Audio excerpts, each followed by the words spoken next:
Want to get awesome images out of your black and white infrared film? This filter will make sure you don't.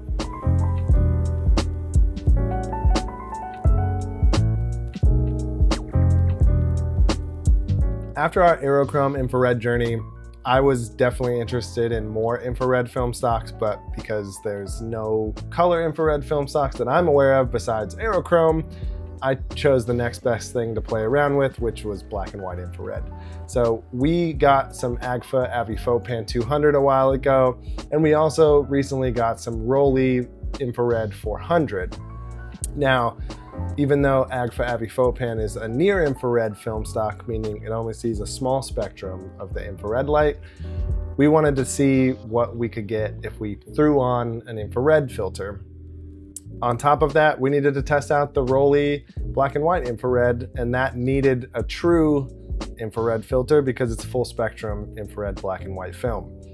But the catch, we went the cheap route and we got a off-brand filter from Amazon, and what I'm about to show you are the results. Our good friend Nico Feldman tested all of this out for us because we were slammed and we couldn't do it ourselves. So we gave him the filter, we gave him the couple rolls of film, and he went around and played, and we're gonna dive into his tests and the results that he got.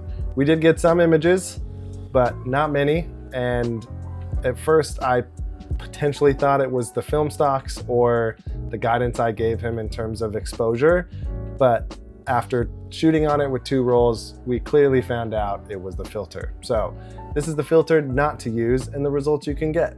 So if we just look as like a base, this is the Agfa Aviphot Pan that I shot the test roll of with no filter. This is near infrared. I think I rated it at 100 ISO. And although it's near infrared, you still kind of get that infrared look. There was no filter on it. And as you can see here, like the flowers have that awesome crisp white glow. Then if you dive into with Nico, I told him when he was in Washington, I was like, hey, it'd be interesting to see what this film stock can do if you throw on a true like R72 infrared filter.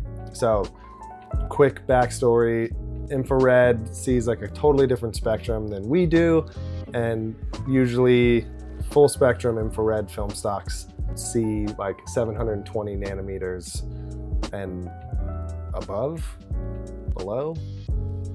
Either way, the filter filters out all light except for the 720 nanometer spectrum. And with that, it's a huge stop loss. It's like 5 or 6 stops. And so Nico took the Aviphot Pan first and went to Washington, and this is our first photo. And he got results. I want to say he rated this at 25 ISO. Basically, he compensated 5 or 6 stops and did some bracketing. And the images that I have are the only images that really came out. What I thought was interesting with this one is, yeah, the snow looks like the infrared look, but that's because it's snow. All the foliage, like the image just overall is kind of muddy. And one thing to pay attention to, because there's a through line here, is the sky. There's all these weird, like the sky looks diseased, as Nico quotes. And at first, because this was the first time we had tested this filter, and it was also on a near infrared film stock, not a full infrared black and white film stock, we didn't really look too much into why the sky kind of looked diseased. I thought it was weird that some of the other, like the trees and foliage, didn't really have the infrared look, but if you move to the next photo, in my opinion, it got closer, the contrast is there. It's still a great image. The sky is dark as it should be from the infrared filter, but there's just something weird going on in the skies here. And again, the foliage, like the trees, there's no visible infrared look. I mean, maybe kind of down here, but Nico and I thought it was kind of odd that even though it was near infrared, we thought you'd get something a little more filtering out all the visible spectrum that like we can see with our eye.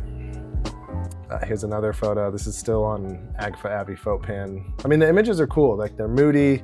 The sky is going dark as it should with an infrared filter, but there's still like, there's also this weird banding which could be in development, but I don't know. Overall, the images just look off and kind of muddy. And although we got cool results, the infrared look wasn't there. Fair enough. Our first instinct was, well, it's near infrared, so maybe it just doesn't work. This is another photo, way darker. I mean, it's still cool, but, and like, if I really wanted to, like, you can bring it back, but like the contrast and the normal look is gone. I don't know. The infrared look, it's not there.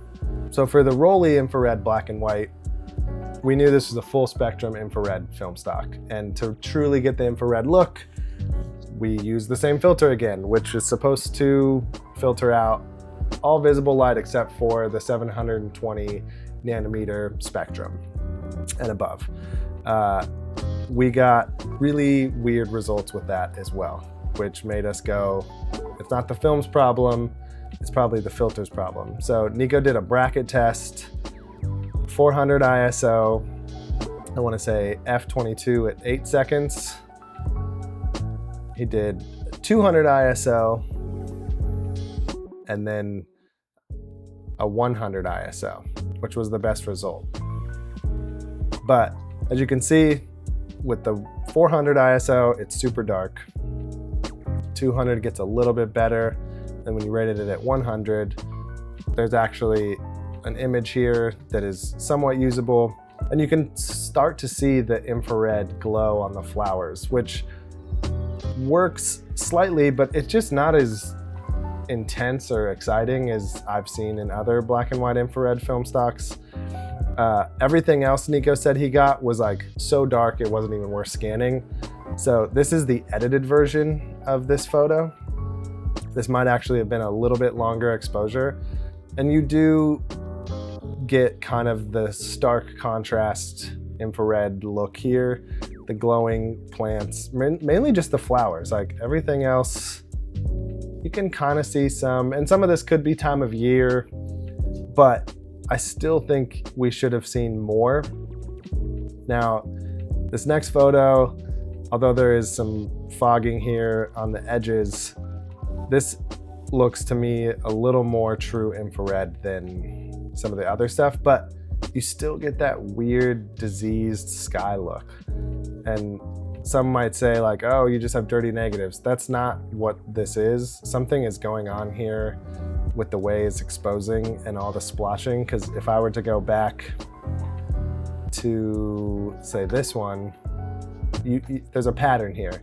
You see all these like black spots. Something tells me that that is the filter. In a nutshell, this filter is trash.